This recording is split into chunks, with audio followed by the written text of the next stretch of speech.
Voilà, bien, je me réjouis d'être avec vous ce matin, avec Daniel, et de profiter de ce temps dans la présence de Dieu et de la communion les uns avec les autres. Ce matin, je voudrais revenir sur ce qui fait le thème de notre année, mais pas seulement ici, dans notre église locale, le thème aussi pour notre famille d'église, qui est le réseau Nouvelle Connexion.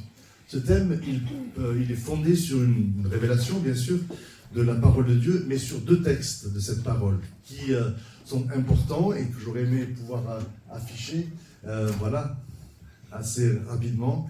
Et le premier texte se trouve dans le prophète Habakkuk, qui est une annonce de Dieu à son peuple dans un contexte de difficultés, de tensions, pas simplement internes, mais aussi sur le plan international. Et cette parole m'a toujours interpellé, mais il me semble que dans le contexte dans lequel nous sommes aujourd'hui, cette parole retentit avec encore plus de pertinence et de force, parce qu'elle montre la souveraineté de Dieu que nous avons célébrée, que nous avons évoquée, la souveraineté de Dieu sur les événements, non seulement de nos vies personnelles, mais les événements aussi des nations. Et ce texte dit, c'est Dieu qui parle au travers d'Habakkuk. Vous connaissez Habakkuk ? Un petit prophète. Pas par la taille ni par le ministère, mais par le fait qu'il n'a écrit que 3 chapitres. Et il ne nous a laissé que 3 chapitres, mais son ministère dépassait largement ce qu'il a pu écrire. Donc Habakkuk chapitre 1, verset 5, cette parole est quand même... voilà. J'aimerais qu'on l'accueille dans nos cœurs comme une déclaration aussi de ce que Dieu veut faire dans nos propres vies. Voyez, regardez parmi les nations, soyez dans la stupéfaction et la stupeur, car quelqu'un est en train d'accomplir en votre temps une œuvre que vous ne croiriez pas, même si on vous l'a racontée. J'aime cette façon de Dieu de nous surprendre et d'arriver toujours d'une manière qui dépasse tout ce qu'on peut imaginer, tout ce dans quoi on peut l'enfermer, tout ce dans quoi on peut le contenir, lui qui est ce Dieu de l'univers, ce Dieu souverain comme on l'a évoqué. Cette parole-là, j'y reviens un instant, elle retentit dans un moment où le peuple d'Israël est menacé et où les nations environnantes sont menacées parce qu'il y a un empire qui est en train d'assurer son hégémonie, qui est en train d'envahir les nations. Ça veut dire que cette chose qui se passe n'est pas nécessairement agréable ni facile à vivre, mais en tout cas, au-delà des drames qui peuvent se vivre, il y a cette souveraineté de Dieu qui va accomplir une grandiose action, quelque chose qui dépasse ce qu'on peut imaginer. Ça veut dire, alors bien sûr, vous faites facilement le lien avec ce que nous pouvons vivre aujourd'hui, je n'y reviendrai pas, je ne le soulignerai pas plus que cela, mais ça montre ce que ce Dieu, même quand on est bouleversé devant des événements qui nous meurtrissent, qui nous font mal, que l'on ne comprend pas, des événements personnels ou des événements nationaux, internationaux, voilà le Dieu que nous servons, un Dieu qui fait dans notre temps, et dans ce temps de crise, où les crises se multiplient sur le plan sanitaire, sur le plan politique, sur le plan économique, dans cette période tellement sombre et incertaine, nous proclamons et nous recevons cette promesse de Dieu qui fait dans notre temps. Vous avez bien compris, c'est pas pour plus tard simplement, mais dans notre temps. Parfois on ne le discerne pas toujours, mais dans notre temps, il fait une œuvre qu'on ne croirait pas, même si on nous l'a racontée. Voilà le Dieu que nous servons. Amen.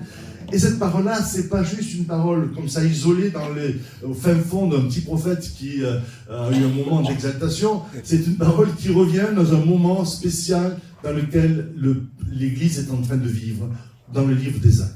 Et c'est ça qui me surprend, c'est qu'en même temps, eh bien, dans Acte 13, verset 40, quand l'Évangile vient d'être proclamé au milieu des nations, bien, l'apôtre Pierre dit la même chose. Il reprend la même parole dans un tout autre contexte. Ça veut dire que cette parole, elle n'est pas simplement contextuelle. Elle n'est pas pour une période et pour un temps particulier, mais elle nous révèle ce que Dieu, la nature même de Dieu. Elle nous révèle qui est Dieu. Le Dieu que nous célébrons ce matin, c'est ce Dieu qui fait aussi en notre temps, comme dit l'apôtre Pierre cette fois-ci, voici, voyez, vous qui êtes plein de mépris, soyez étonnés et disparaissez. Je vais y revenir un instant, cette parole un peu négative, mais on va pas trop s'apesantir là-dessus. Mais quand même, c'est la parole de Dieu aussi. Car je vais faire en vos jours une œuvre que vous ne croiriez pas, même si on vous l'a racontée. Qu'est-ce qui se passe? L'évangile vient d'être manifesté par le Christ, parmi le peuple juif. L'Église est née le jour de la Pentecôte. Et à ce moment-là, alors l'évangile se répand dans les nations. Et l'apôtre Pierre va au-delà du peuple juif qui jusque-là gardait de certaine façon cette bonne nouvelle de la grâce de Dieu pour lui-même. Il dépasse les frontières culturelles, les barrières non seulement géographiques mais aussi culturelles et religieuses, et il va dans les nations. Et l'apôtre Paul le fera aussi plus tard. Et ça surprend. Ça surprend ceux qui résistent finalement au changement. Ceux qui pensent que, ce serait bien de garder les choses telles qu'on les a toujours vécues, telles qu'on les a toujours connues. Et cette résistance, elle est là, elle se heurte à ce que Dieu est en train de faire. Et Pierre reprend la même parole de Habacuc en disant, en votre temps, je vais faire une œuvre que vous ne croiriez pas, même si on vous l'a racontée.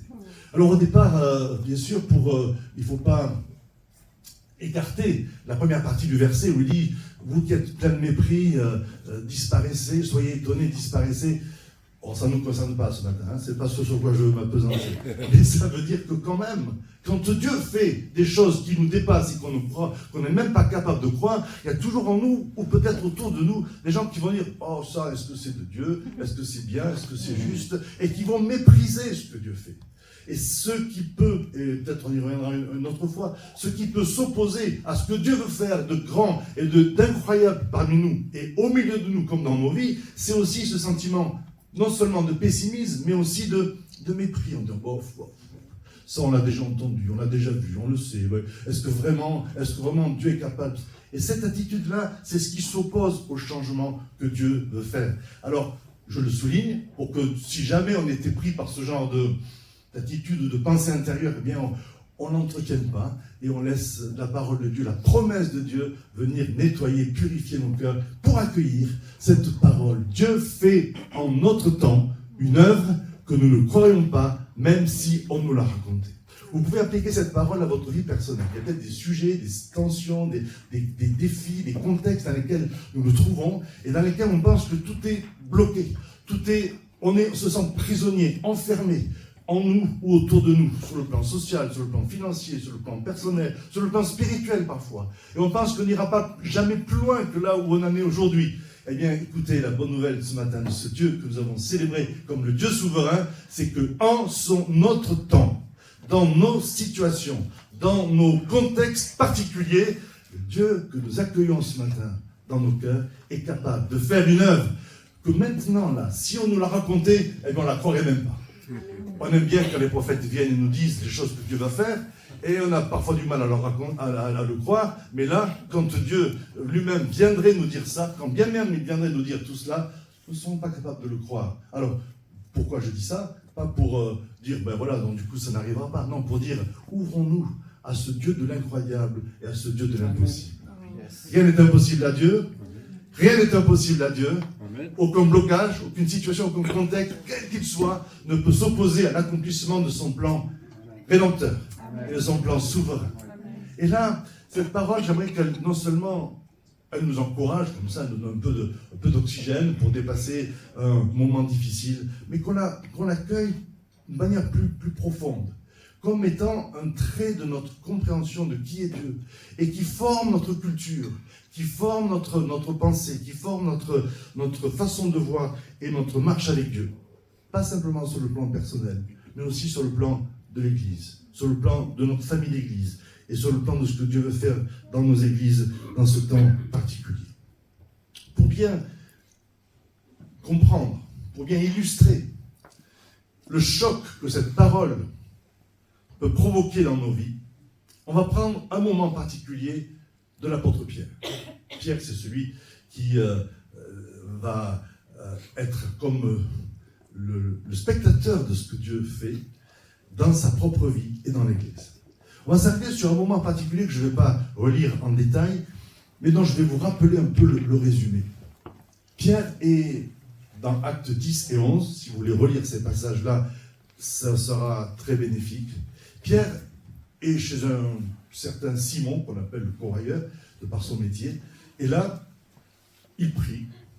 Midi arrive, il a faim, il prie sur la terrasse, comme c'est le cas en Judée. Les toits sont plats, et là, il devait faire chaud, je ne sais pas. Et tout d'un coup, dans ce moment particulier, il a une vision. Est-ce que c'est la faim, est-ce que c'est la chaleur? Non, c'est Dieu. Il a une vision incroyable. Il voit une nappe qui descend. Alors peut-être que certains commencent à avoir, à travers l'estomac qui travaille, peut-être une faim qui fait que vous allez peut-être avoir ce genre de vision. Mais là, c'est une vision inconfortable. Parce que sur cette nappe, il y a des animaux qu'on considérait dans la culture juive comme impurs. Des animaux dont on ne devait manger en aucun cas, parce que Dieu les avait déclarés impurs. Certainement pour des raisons hygiéniques ou pour des raisons sanitaires qu'on ne saisit pas toujours, mais peu importe. Et puis une voix accompagne cette vision et lui dit, lève-toi, tue et mange. Alors Pierre dit, mais non, jamais. Jamais de la vie. Jamais de la vie. Rien d'impur n'est jamais entré dans ma bouche. C'est pas aujourd'hui que ça va commencer. Et la voix revient. Lève-toi, tue et mange. Et il comprend qu'il se passe quelque chose qui est en train de bouleverser sa culture, de bouleverser tout ce qu'il a jamais, tout ce qu'il a compris de Dieu et de la vie, tout ce qui fait sa sécurité, tout ce qui fait ses traditions. Il est en train d'être bousculé dans les fondements de tout son être. Et il ne comprend pas ce qui se passe. À ce moment-là, au rez-de-chaussée, des fois il faut revenir un peu sur la terre, et là, quelques personnes arrivent. Ces gens sont envoyés depuis Corneille, une autre ville, plusieurs kilomètres de là. Parce que Corneille, c'est quelqu'un qui craint Dieu, qui n'est pas parmi le peuple juif, qui n'est pas au départ héritier des promesses, mais il craint Dieu. Et Dieu lui est apparu à lui aussi. C'est bon de savoir que Dieu apparaît comme ça, n'est-ce pas? Aujourd'hui, c'est ce qui se passe, vous savez. Il y a des endroits auxquels on ne pense même pas, dans lesquels Dieu se révèle. Des endroits de prière. Et pas de prière au Dieu tel qu'on les conçoit. D'autres religions, je ne vais pas entrer dans le détail, mais vous pouvez peut-être imaginer. Et dans ces endroits, Dieu se révèle. Jésus se révèle. Parfois dans les maisons, parfois dans ces endroits de prière, il se révèle comme le Messie. Et des gens se convertissent en masse dans ces endroits-là. Un peu comme Simon, qui est un peu quelque part le précurseur, d'une certaine façon. Alors c'est encourageant, hein. Et ça, c'est déjà une des choses que Dieu fait, qu'on n'est pas capable de croire, qu'on a du mal à croire, parce que, bien sûr, les médias ne s'en emparent pas, on n'en a pas, c'est pas à la une des journaux de tous les jours, mais c'est à la une de l'actualité du royaume de Dieu. Savoir que Dieu se révèle comme ça, comme il l'a fait pour Corneille. Il dit, écoute, Corneille, envoie chercher Simon-Pierre, et il te dira tout ce qui concerne ton salut, et ce qui te concerne. Alors des gens sont envoyés, et ils arrivent au moment, le timing de Dieu, la façon dont Dieu est capable de gérer des situations diverses. Ah, ce Dieu, il est incroyable. Hein. C'est pour ça qu'il fait des choses qu'on ne croirait même pas si on nous le racontait, parce qu'il est incroyable. Et au moment où Pierre a cette vision, vous direz, il n'y a pas de hasard, hein, c'est clair. Les gens arrivent, frappent à la porte. On appelle Pierre. Pierre, il faut que tu ailles chez Corneille. Ah, cette vision, cette nappe-là, et de ces animaux impurs, elle n'est pas pour rien. Et Pierre va se mettre en mouvement. Il va aller chez Corneille, et là, il va annoncer l'évangile à des gens qui n'y avaient pas droit au départ, dans sa culture et dans sa pensée. À des gens qui n'étaient pas héritiers des promesses. Il va annoncer l'évangile, à ce moment-là, qu'est-ce qui va se passer? Le Saint-Esprit va descendre, va tomber. J'aime bien la façon dont le livre des Actes dit souvent que le Saint-Esprit tombe. Alors, il ne trébuche pas, hein, mais juste, il vient d'en haut, il tombe sur des personnes, et puis, comme il l'a fait ce matin dans ce temps de louange, et comme il continue de le faire par sa parole. Et quand il le fait, il y a des choses étonnantes qui peuvent se passer. Et là, les gens rencontrent Jésus. Et Pierre comprend quelque chose qui est nouveau pour lui. Un principe que peut-être nous, on a besoin aussi de comprendre. Il dit, Dieu m'a appris à ne considérer aucun homme comme souillé ou impur. Parce que pour lui, les non-juifs, les païens, les gens des nations, comme beaucoup d'entre nous ici, qui ne sont pas issus du peuple juif, étaient considérés comme des impurs et étaient un peu laissés à l'écart. Et la culture de Pierre est en train de changer. Il comprend que Dieu a un cœur pour tous. C'est le Père de tous les hommes. C'est celui qui va annoncer son salut à chaque créature. Pourtant, Pierre, et puis ça mérite quand même qu'on le souligne, il n'est pas né de la dernière pluie. Hein. C'est pas un perdreau de l'année, comme on dit. Il vient de vivre la Pentecôte. Rien que ça, déjà, C'est surprenant. Il vient de vivre l'événement central qui fonde le démarrage de l'Église. Le moment où le Saint-Esprit, là aussi, est tombé, mais par une maison, mais ils étaient 120, donc c'était une grande maison. Et là, il leur a donné la capacité de parler dans des langues qu'ils n'avaient jamais apprises. Nous, aujourd'hui, on sait ce que c'est. Baptême du Saint-Esprit, parler en langue, pour la plupart d'entre nous, c'est du connu, c'est du commun, c'est du quotidien. Mais à ce moment-là, c'était déjà une chose qu'on ne pouvait pas imaginer. Ça fait 2000 ans. Et nous, ça fait quelques années qu'on vit ces choses-là. Et on se dit, bon, c'est normal, c'est quotidien. Alors, donc on attend plein d'autres choses nouvelles. Mais pour les gens qui étaient là dans la chambre haute, ils n'avaient jamais imaginé que ça allait pouvoir se passer. Des langues de feu qui leur apparaissent, qui donnent à chacun leur capacité de louer Dieu dans des langues étrangères, sans l'avoir jamais apprises. C'est super, c'est quand on est au lycée, qu'on apprend des langues inconnues, on aimerait parfois avoir ce don. Mais c'est autre chose, il faut aussi étudier. Voilà. Mais là, ça leur est venu naturellement, ou surnaturellement. Incroyable. Ils n'avaient jamais imaginé ça. Oui, parce que Dieu fait des choses incroyables. Et ça veut dire quoi, ces langues nouvelles? C'est pas juste pour que les croyants puissent s'édifier, se faire du bien, c'est aussi ça. Mais c'est parce que Dieu montrait que son évangile, son projet, son royaume était pour toutes les nations. Donc Pierre aurait dû comprendre depuis longtemps, et puis l'Ancien Testament est rempli de ces promesses, disant que l'amour de Dieu, le salut de Dieu, le Messie serait pour toutes les nations. Tout l'Ancien Testament en parlait. C'était sa culture. Mais par contre, vous voyez, des fois, on s'attache à des choses, non pas secondaires, mais secondes, et on laisse l'essentiel. Tout l'Ancien Testament parlait du fait que l'évangile était pour toutes les nations, mais ce qui avait marqué la culture de Pierre, c'est qu'il ne fallait pas manger de tel et tel animal. À ça, non. Mais l'essentiel de ce que Dieu voulait faire, c'est-à-dire toucher toutes les nations, ça, il n'avait pas encore compris. Et pourtant, il vit le miracle de la Pentecôte, où c'est évident que Dieu veut montrer à son peuple qu'il veut toucher toutes les nations. 3000 personnes, où on voit les conversions, les miracles, ils se rassemblent, l'Église commence de naître, mais elle reste entre soi, au milieu du peuple juif. Il a fallu ce deuxième séisme, ce deuxième tremblement de terre, de la vision là, quand il est isolé chez Simon le courrier, pour que Pierre comprenne ce que Dieu voulait depuis toujours, et notamment depuis la Pentecôte. Vous voyez, la question, c'est quoi?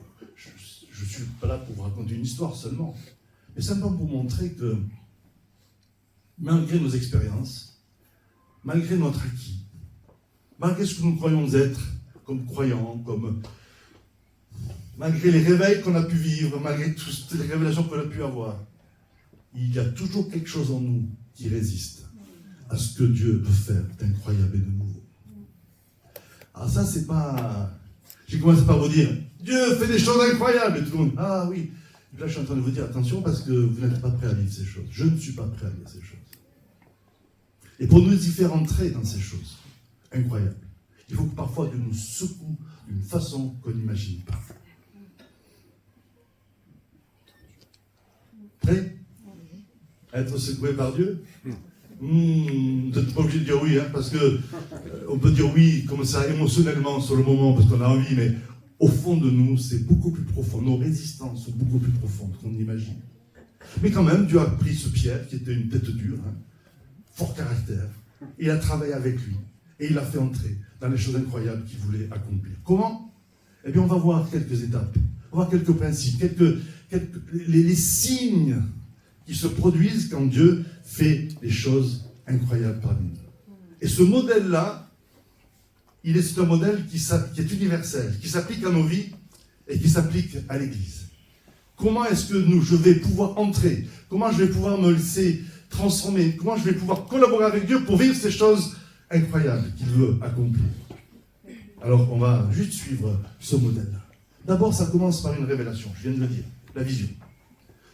À travers ce texte, dans Acte 10, verset 9, le lendemain, ils étaient en route et qu'ils approchaient de la ville. Pierre montra sur la terrasse, vers la 6e heure, c'est midi.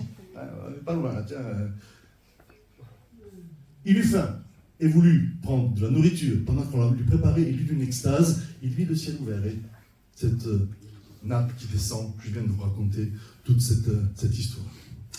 Ça commence par une révélation. Ce que Dieu fait de nous, ce que Dieu veut faire de grand dans nos vies, commence par une révélation. Vous direz, mais moi, j'ai jamais vu le ciel ouvert, j'ai jamais vu de nappe qui descendait du ciel. Ne vous inquiétez pas, le mode de révélation de Dieu est divers. Il est multiple. Il est infini. Ces révélations, ça peut être quelque chose comme ça que l'on voit en esprit. Ça peut être aussi une pensée, une intuition, quelque chose qui est en nous. On se dit que là, au sein de ma situation, Dieu est en train d'agir. C'est une forme de révélation. Le moment où la foi commence à naître dans ce que Dieu va faire de nouveau, dans ce qu'il va initier. On se dit là, je suis bloqué, mais je sens que Dieu va agir. Je ne sais pas comment, je sens qu'il va agir. C'est une forme de révélation. Tout commence, tout changement commence par une révélation de Dieu. Quelque chose qui s'inspire en nous, qui n'est pas le fruit de notre esprit, de notre intelligence, de notre imagination, même pas de notre volonté. Parce que quand on dit que Dieu va faire des choses qu'on ne croirait pas, il ne s'agit pas de dire, bon, là, je vais faire le compte de tout ce que je ne crois pas, mais que j'espère, et puis je vais dire que Dieu va faire ces choses-là. Ouais. J'ai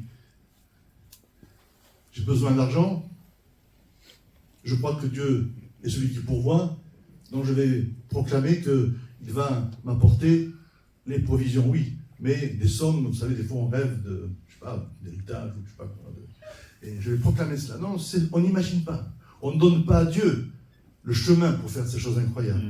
Pas du tout. Ça, c'est pas la foi. Ça, c'est l'autosuggestion. Mais on dit, Seigneur, ce que tu vas faire là d'incroyable, quoi que ce soit, je veux m'y préparer. Et justement, ça vient par des révélations, ça vient par des intuitions, des choses qui naissent dans nos cœurs, dans notre esprit. On sait que ça ne vient pas de nous. On n'ose pas y croire au début, comme une pierre là. On n'ose pas y croire. On se dit, mais c'est trop beau pour être vrai. Est-ce que... Je connais quelqu'un qui vient de rencontrer son futur. Enfin, pas en termes d'avenir, en termes de mari. Et ça s'est passé au moment où, voyant cette personne, elle a entendu quelque chose lui dire « c'est possible ». Alors qu'elle n'était pas du tout dans la prière ou la réflexion sur la façon de trouver un mari. C'était pas sa préoccupation. Mais à un moment donné, voyant cet homme, une voix lui dit « c'est possible ». Et c'est ainsi que ça s'est ouvert.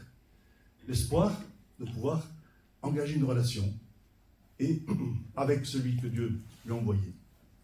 Ça a commencé comme ça, c'est possible. C'est possible. Ce matin, Dieu peut-être te dit c'est possible.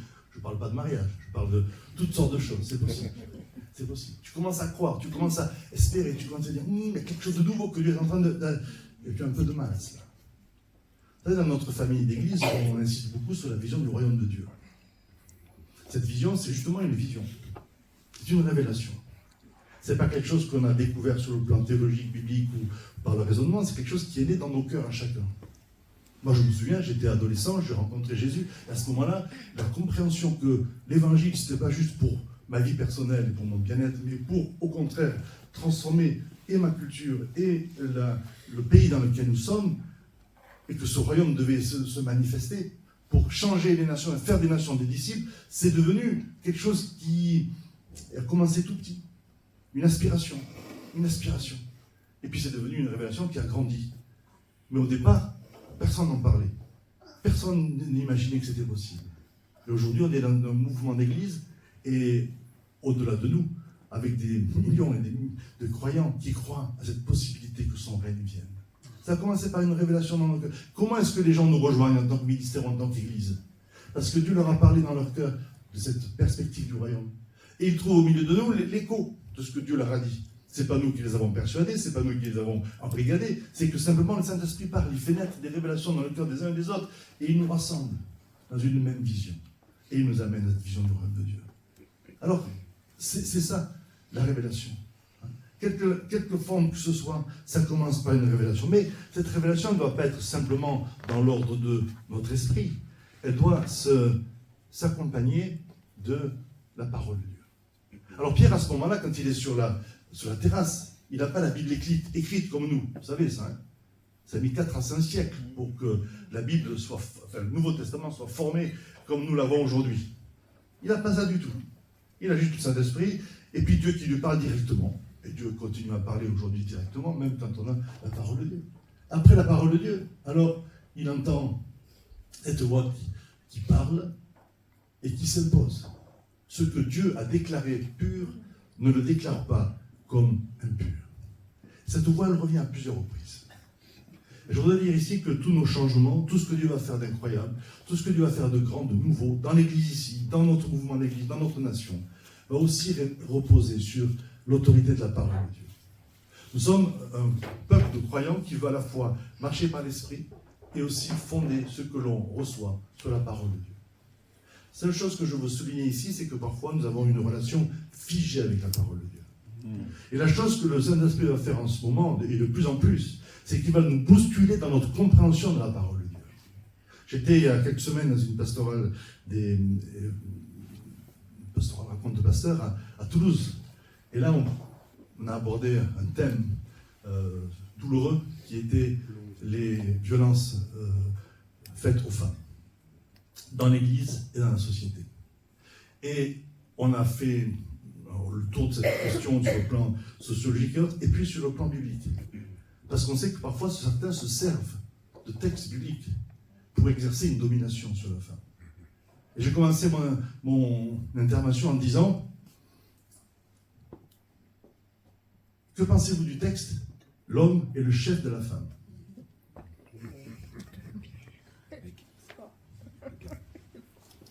Et j'ai dit, c'est biblique, non? La Bible dit que l'homme est le chef de la femme.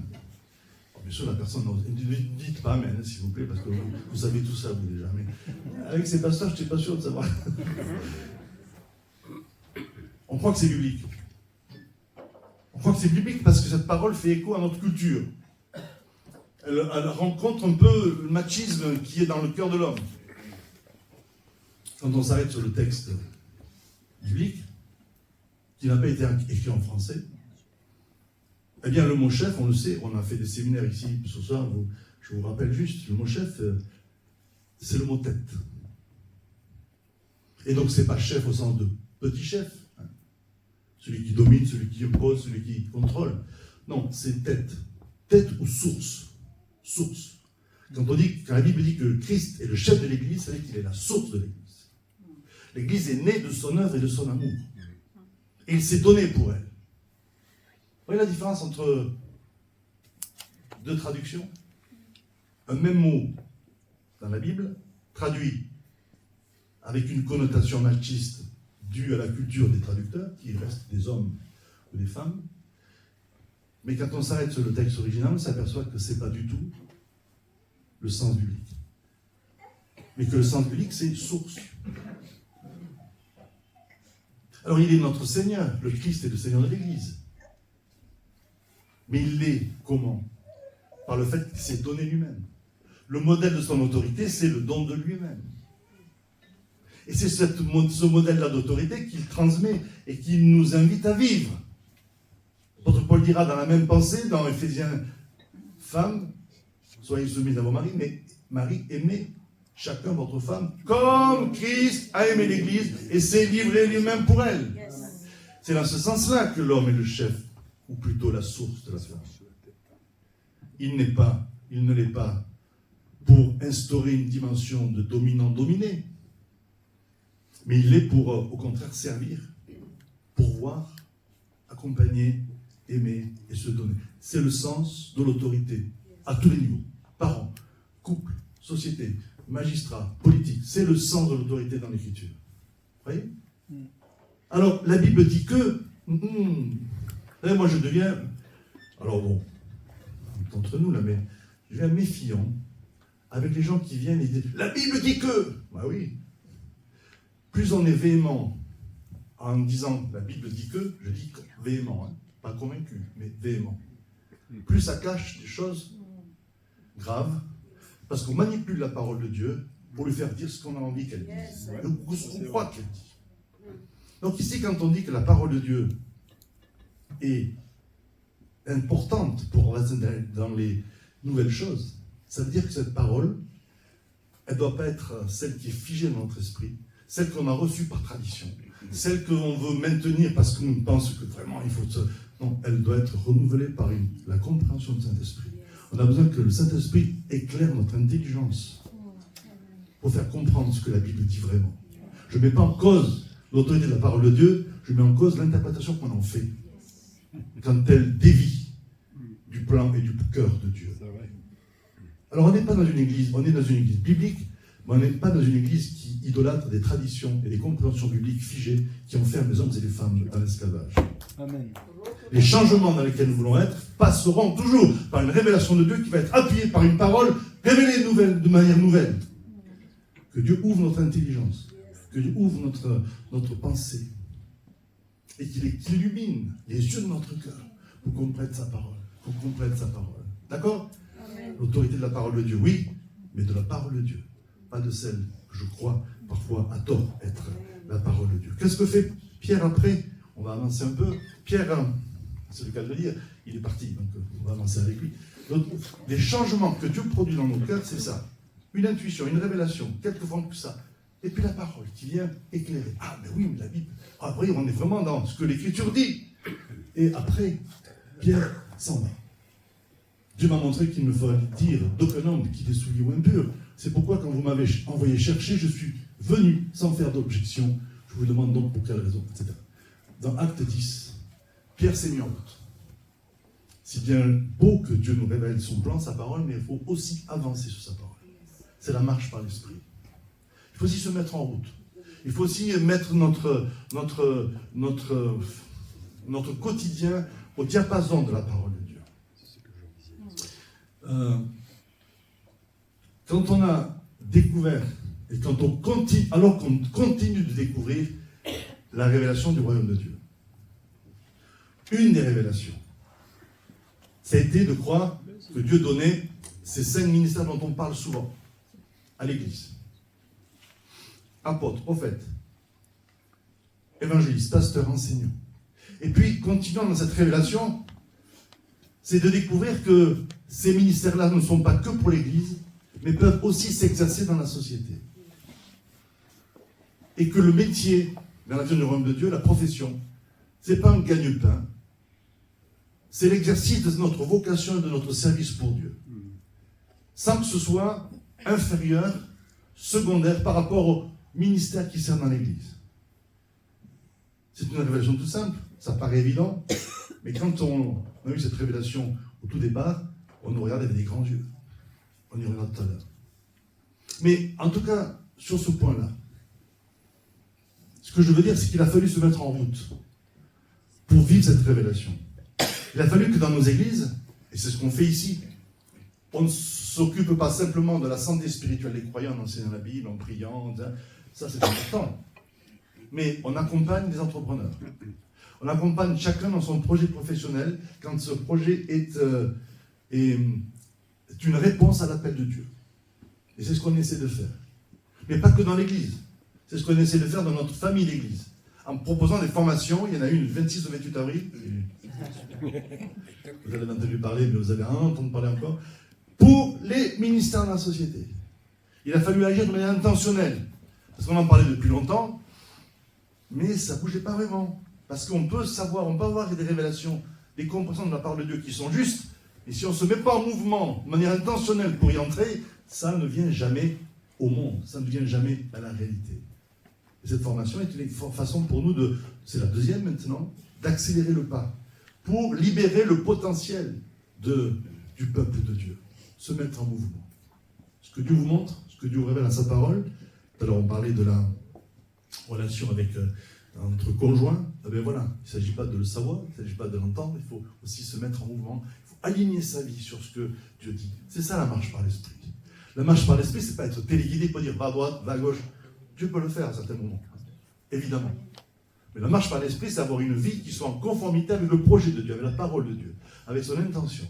C'est ça la marche par l'esprit. Mais ça demande du courage. Quand Pierre est parti là chez ses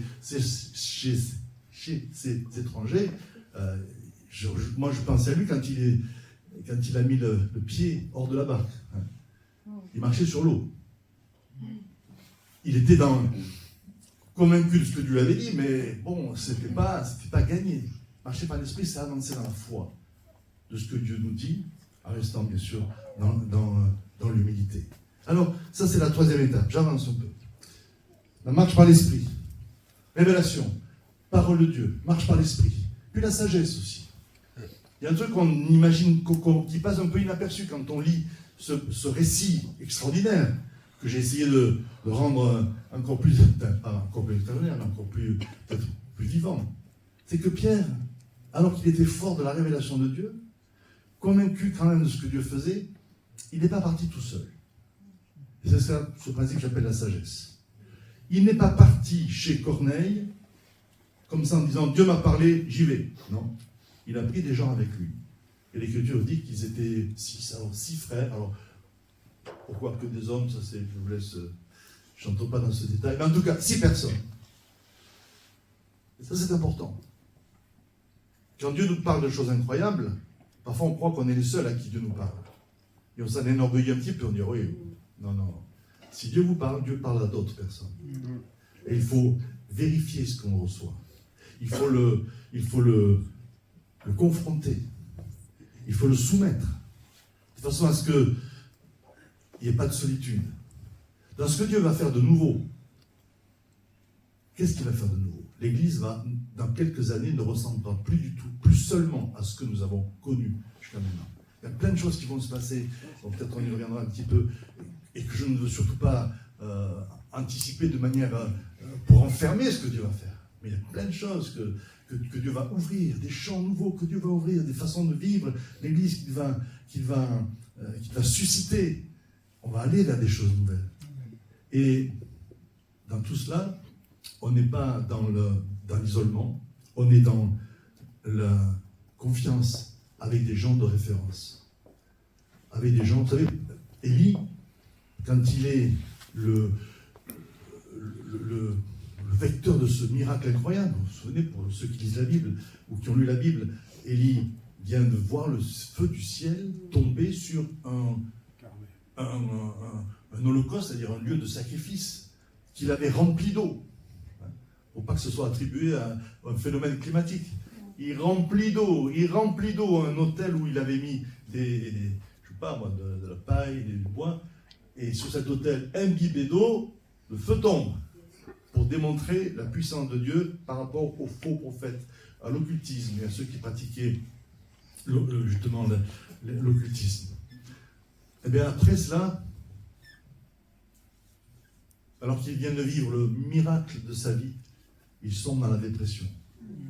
La confrontation spirituelle qu'il vient de vivre, son âme, son être intérieur ne le supporte pas, et du coup, il flanche.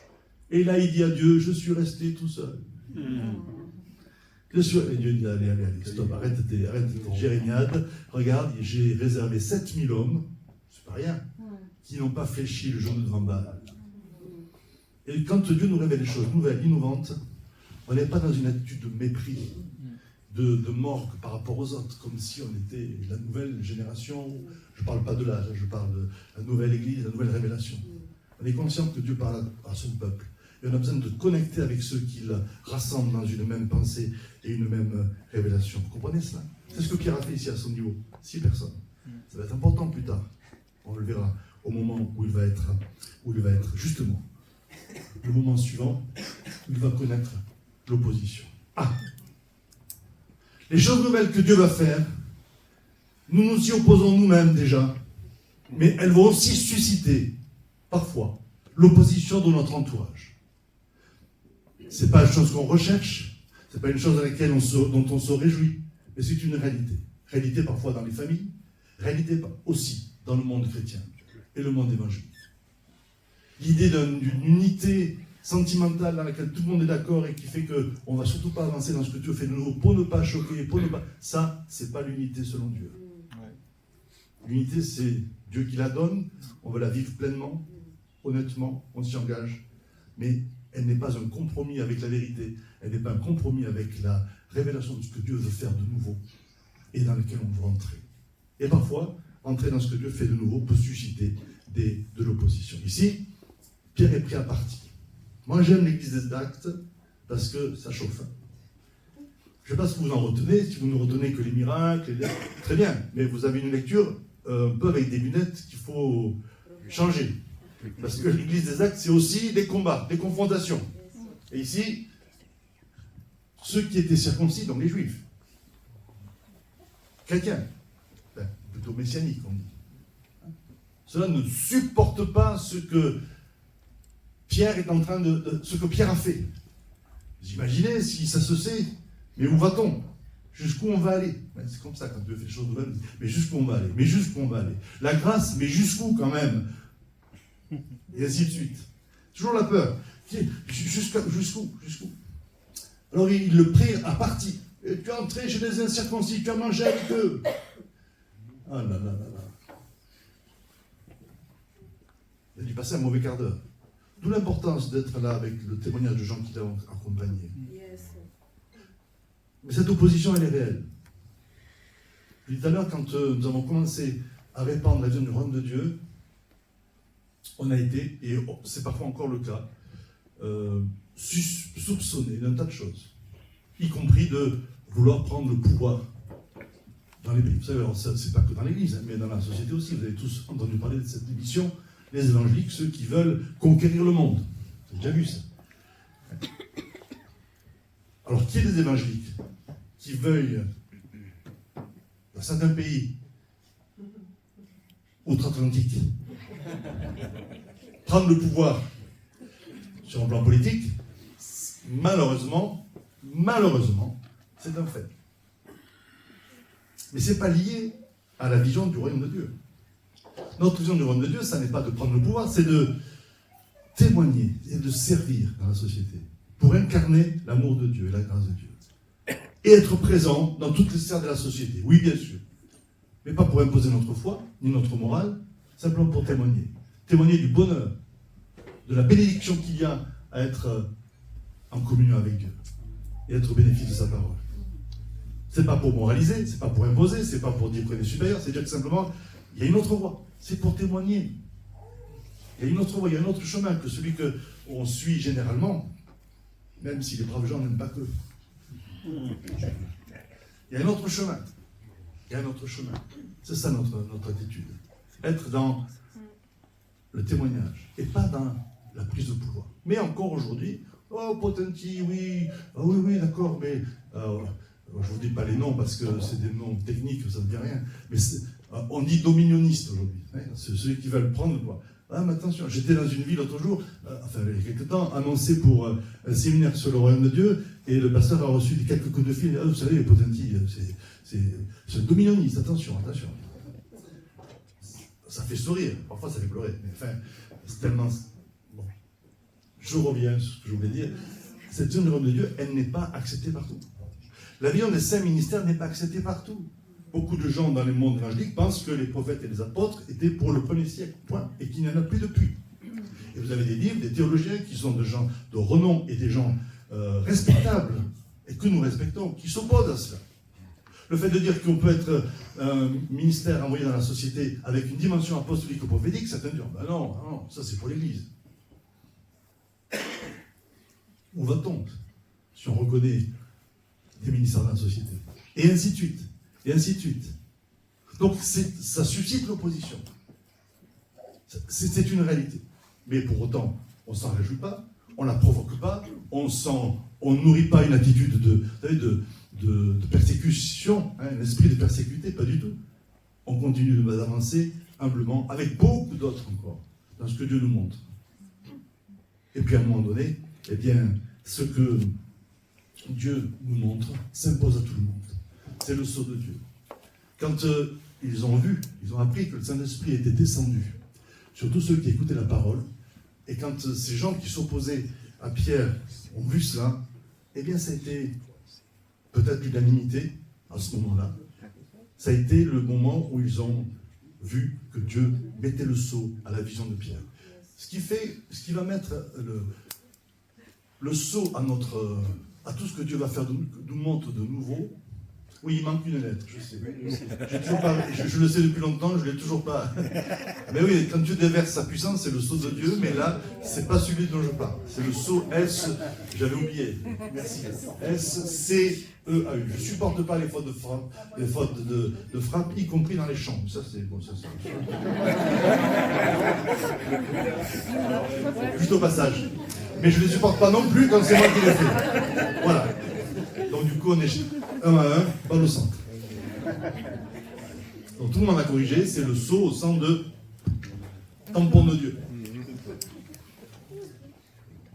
C'est ça qui fait notre autorité. C'est pas nos convictions, c'est pas notre persuasion. Ce qui fait l'autorité, c'est quand Dieu bénit ce qu'on fait. Et c'était le cas ici. Un exemple, quand je reviens sur nos spécificités dans la famille RNC, eh bien, le fait de promouvoir les ministères dans la société, ça libère le potentiel de l'Église. Ça abat la notion de clergé. Il n'y a pas ceux qui sont au service de Dieu et puis les autres qui sont... je ne sais pas où. Il n'y a pas les clercs et les... Non, tout le monde au service de Dieu. Tous au service de Dieu. Chacun dans la sphère où Dieu l'appelle, Église ou société. Ouais. Et parfois les deux. Tant mieux.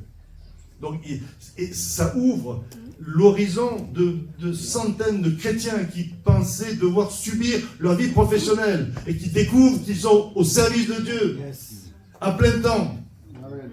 Ça ouvre. Ça fait qu'on ne subit plus la pression spirituelle, le quotidien dans nos vies professionnelles, mais on y va comme des agents du royaume de Dieu, avec la foi que Dieu va nous amener à amener sa présence, amener la justice, amener la paix, la joie par le Saint-Esprit, afin que nos écoles, nos entreprises, nos ateliers, nos administrations soient transformées par la présence de Dieu.